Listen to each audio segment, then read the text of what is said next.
Vous aussi, vous avez déjà fait de la garde à vue dans un autre pays? Bref, octobre 2022, je finis les cours et là j'ai un pote à moi qui m'appelle et qui me dit ouais frérot t'es chaud, on va en Italie ce soir. On était jeudi hein.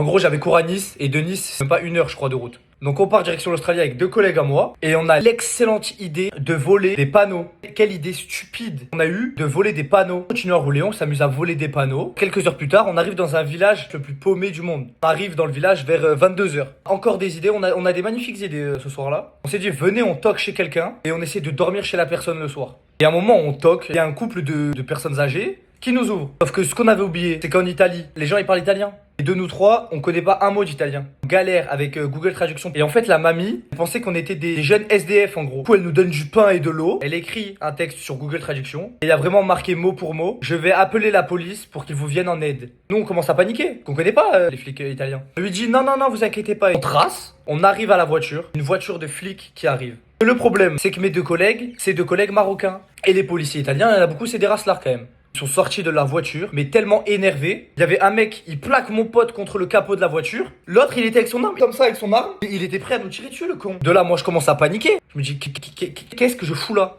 Et d'un coup, ils disent, on va vérifier le véhicule. De là, des sueurs. Du coup, ils trouvent les fameux panneaux qu'on a volés. Mais alors là, ils ont pété un câble. Mais en Italie, on comprenait rien. Oh, ils nous emmènent au poste. On est parti en garde à vue. En Italie. Vous savez combien de temps on est resté en garde à vue en Italie? 11 heures. Alors qu'on avait cours le vendredi à 8 heures. Hein. Imaginez expliquer ça à notre prof quand on arrive en cours. Au moins, vous savez, il ne faut pas voler des panneaux dans un autre pays.